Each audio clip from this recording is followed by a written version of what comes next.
जाऊ द्या की बाबा. वय बाबा, नगा अडव बाळा दादाला.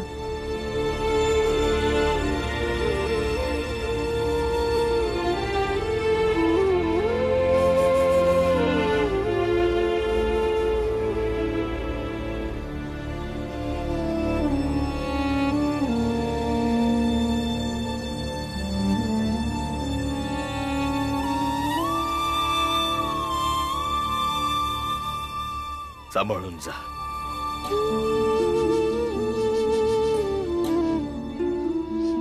आणि भीमाला सांग की भले लढा आपल्या हक्कांचा असो, आपल्या तत्वांचा असो, किंवा कुटुंबातला वाद असो, हे असं पळून जाऊन लढा नाही जिंकता येत. त्यानं पळून जाऊन बरोबर नाही केलं. त्याला म्हणावं इथे ये आणि लढ. मग त्याच्या मोरात त्याचा बाबा असो, की त्याची आई असो, किंवा समद कुटुंब असो, जर तो अखेरीस जिंकला तर विजेता, आणि जर का हारला तर हार कबूल करावी.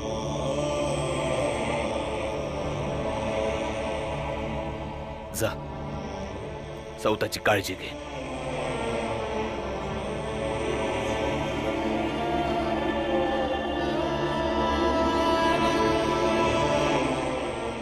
आता भीम येईल आणि मंजुळाचं लगीन मोडल.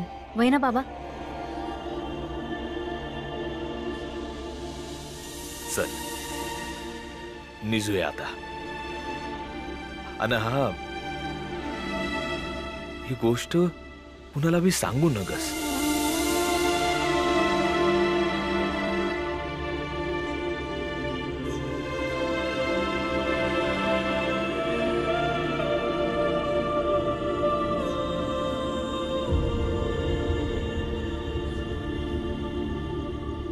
काय झालं? तू मला असं का बघतोयस? बाबा, मी हे बघत होतो की जेव्हा एक खरा माणूस एका चुकीच्या गोष्टीला दुजोरा देतो तेव्हा तो केवढा घाबरतो. ज्या बापानं आमासनी आयुष्यभर बोलायला शिकवलं, आज तोच बाप म्हणतोय की कुणाला सांगू नग.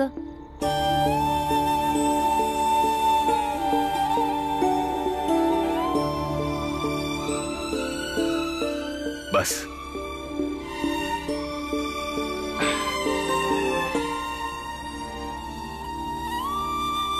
आनंद, आयुष्यात जवा कवा ही आजच्या रात्रीची गोष्ट आठवली तर हे मान्य करा कवाच लाजू नकोस की तुझा बाबा चुकीचा होता. तुझा बाबा मजबुरीला घाबरला होता.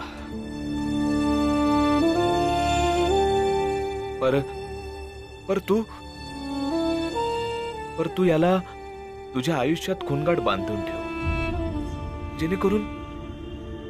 जेणेकरून तू जेव्हा मोठा होशील तेव्हा चूक बरोबरच्या अशा मजबूर परिस्थितीमध्ये तुझ्या बाबासारखं लाचार होऊ नगस.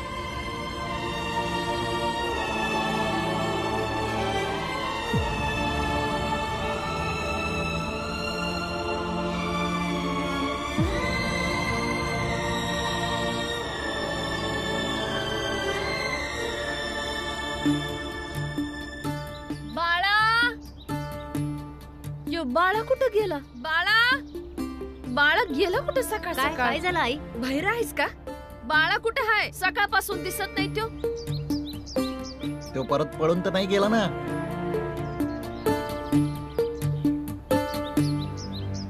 नाही, बाळा दादा काय पळून नाही गेलाय. तुला ठाव आहे का कुठं गेला तो? वय, बाबांनी त्याला धाडलंय. कुठं? अरे बोल, अहो तुम्हीच सांगा की. ते बाजावाल्यांकडं. नाही म्हणजे लग्नात बाजा लागलच ना आई. हा, मॅच म्हणलं होतं त्याला. त्याची बाजावाल्यांसोबत मैत्री आहे ना, मग बाजा एकदम स्वस्तात मिळेल, येईलच एवढ्यात. मग मला का नाही सांगितलं? अव पर लग्नात बाजा तर मुलांकडून असतो ना व.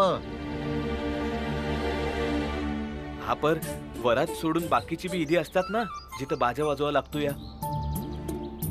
आणि हे समजा मुलाकडचे थोडीच करणार आहेत, आमासनीच करावं लागणार आहे. येईलच एवढ्यात. हा ते बघ आलंच.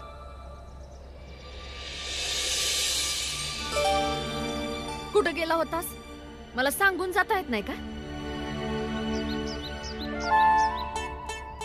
बोल, कुठं गेलतास?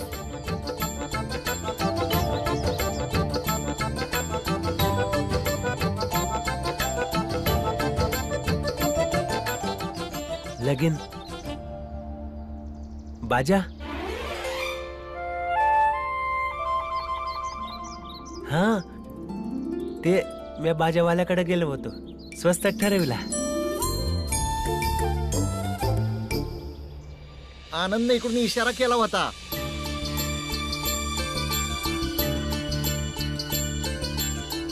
कसला इशारा? नाही अब जेव्हा बाजा वाजल तेव्हा मी नाचणार आहे. अजून काय? हा होय होय. आनंद तरच नको देऊ. गप बस जरा. आनंद त्यासनी तरस देऊ नकोस. माझं काम करता अरे येतं गप रे. ते. तुला काही काम नसेल तर मला मदत कर. चल. आणि तू मला बोलल्या वगैरे कुठे जायचं नाहीस.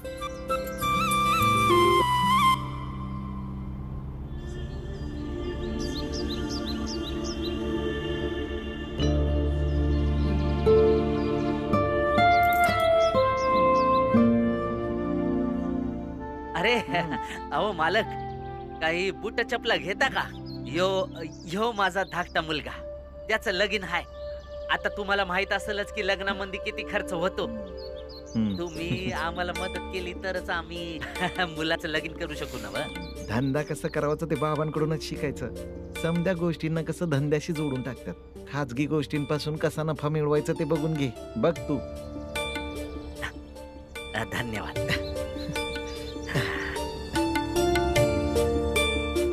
बाबा, तुम्ही माझ्या या लग्नाची गोष्ट समध्यासने का सांगताय? मला ते पटलेलं नाही. काय म्हणलास? या बाहेर.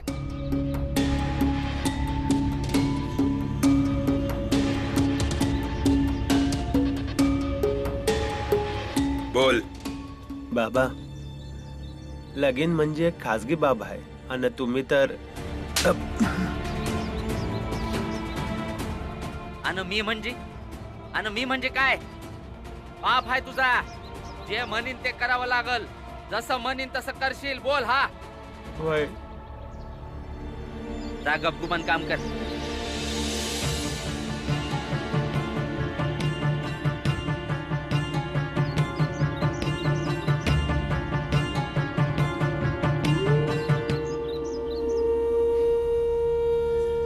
बाबा, मी भीमाला समजा सांगितलं. जे जे तुम्ही सांगितलं होतं मी ते समजा सांगितलं. त्यानं समजा ऐकून घेतलं आणि एक चिठ्ठी लिहिली आणि मला म्हणला की ही चिठ्ठी तू मासनी दे.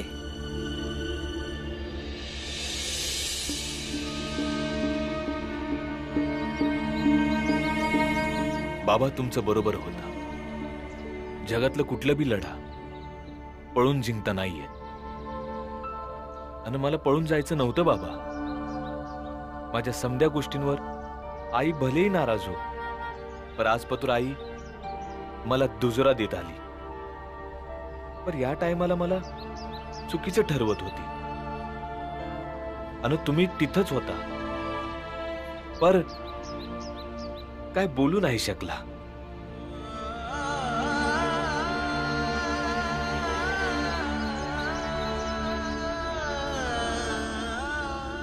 मग माझ्या ध्यानात आलं की ह्यो लढा नाही तर आईचा हट्ट आहे. आणि आपल्याच आईच्या हट्टासंग लढायला ह्यो तुमचा भीम अजून लायक नाही आहे. म्हणून मी पळून आलो, जेणेकरून आईला त्याची जाणीव होईल की मला तिचा निर्णय मान्य नाही.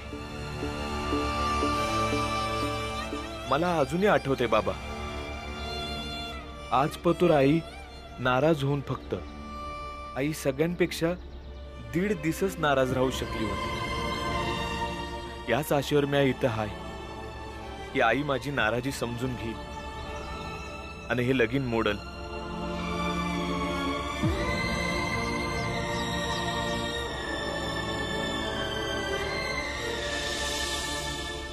आणि हे जर लगीन मी मोडू नाही शकलो तर मी समजून घेईन की मी मंजुळा ताईच्या कर्जेलाच पडलो नाही.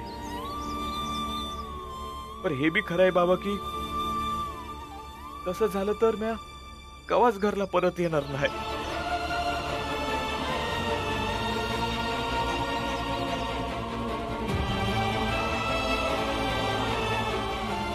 समजा आयुष्य ह्योच खेद बाळगून घरापासून लांब कुठेतरी राहील की म्या माझ्या घरात सगळ्यात धाकटा का होतो.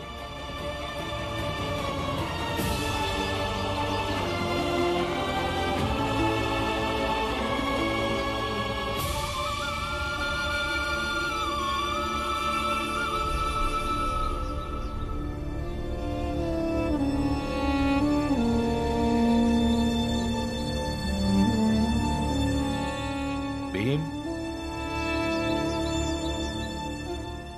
लय मोठा झालास, लय लवकर शिकलास की समध्यास लढाया मोर राहून लढायच्या नसत्यात.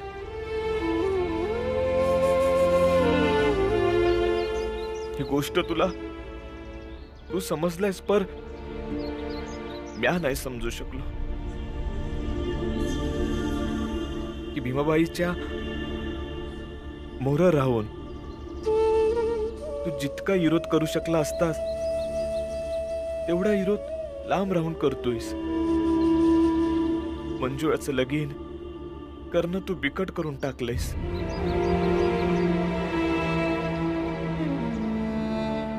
पर भीम या भीमाबाईला चांगलंच ओळखतो. ती तुझी आय हाय. ती बी लय कठोर बाई हाय. ती लगीन करूनच राहील.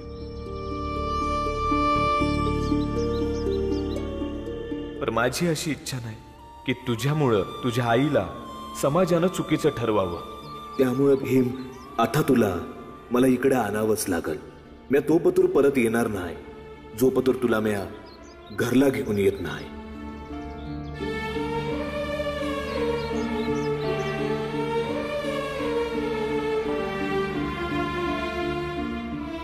बाळदादा, मुलाच्या घरला जाऊन हे लगीन मान्य नसल्याचं सांगूया काय? नाही सांगू शकत आनंद. आपण तेवढं जाणकार नाही आणि त्यांनी ही गोष्ट आई बाबासनी सांगितली तर मोठी समस्या उभी राहील. आपण दुसरा काहीतरी विचार करूया.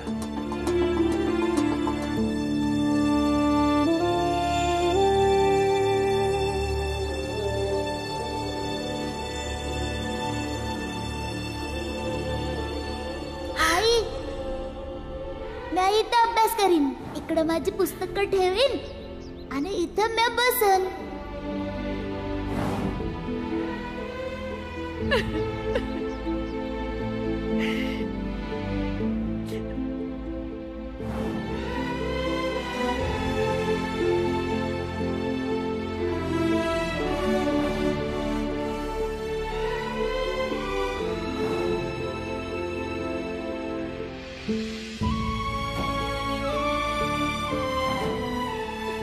आई, एक दिवस आंघोळ नाही केली तर काय होणार आहे? काहीच नाही. पण तुझं डोकं नाही दाबलं तर मला वाईट वाटेल की तुझं डोकं दुखतंय आणि मी दाबून नाही दिलं.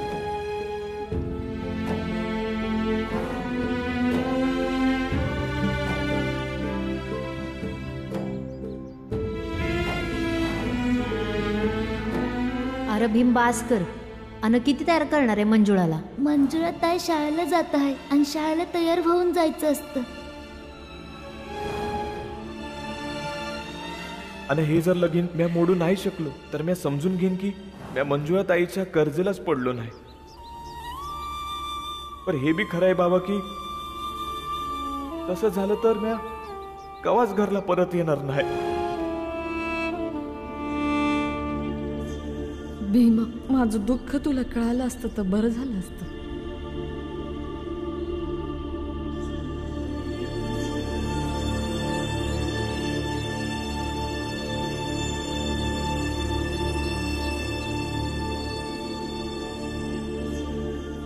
वहिनी, ही बघ, मंजुळाच्या लग्नासाठी ही शाल शिवली आहे.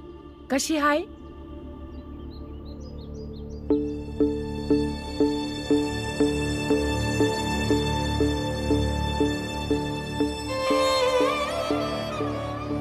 एकदम झाक आहे ताई. मंजुळाला लय शोभून दिसत. कुठं आहे मंजुळा? आठ आहे. आलेच म्या.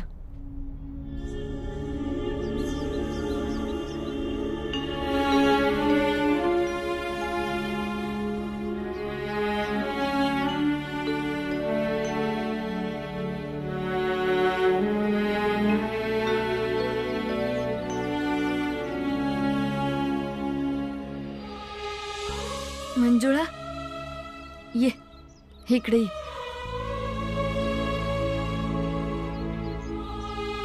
ये.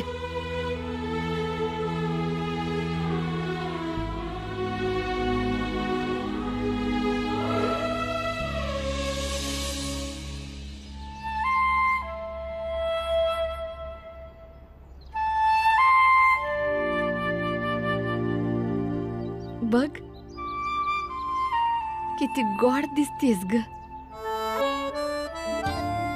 तुला ठाव आहे, त्या दिवशी मी वाटत एका देखण्या नवरीला पालखीत बसलेलं पाहिलेलं, तेव्हा मला वाटलं की माझ्या मंजुळाचं बी लगीन व्हावं.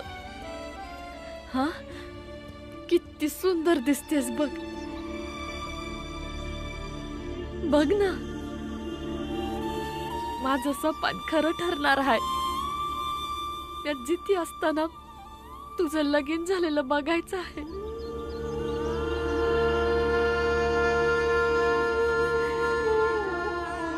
बाळदादा, माझ्याकडे एक युक्ती आहे ज्याने आपण मंजुळाचं लगीन थांबवायचा प्रयत्न करू शकतो. काय? भीमनं आजपातूर जे जे केलंय त्याचा विचार करता एक गोष्ट ध्यानात आली या की अडचणी आल्यावर भीम उदाहरण देतो आणि चुका धावतो. जसं की आईने ती पालखीवाली नवरी बघून मनात एक विचार केला की मंजुळाचं लगीन व्हावं. अगदी तसंच आपण जर असं उदाहरण दिलं की मंजुळाचं लगीन करणं चुकीचं आहे तर. पर हे करायचं कसं? अरे बाळादादा,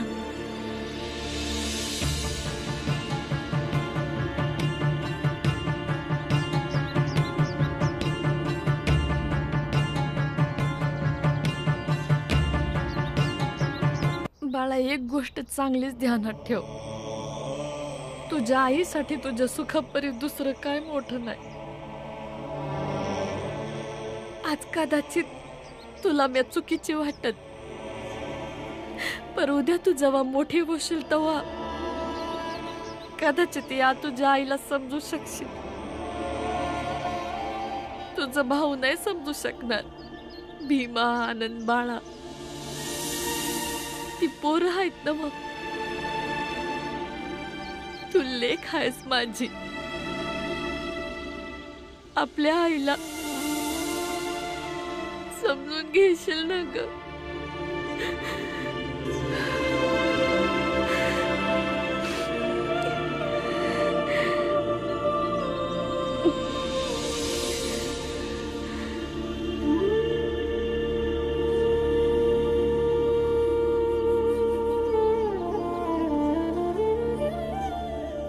एकदम सुंदर दिसायलीस बघ.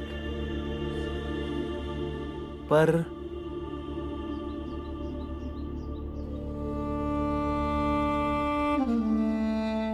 हे घे धर.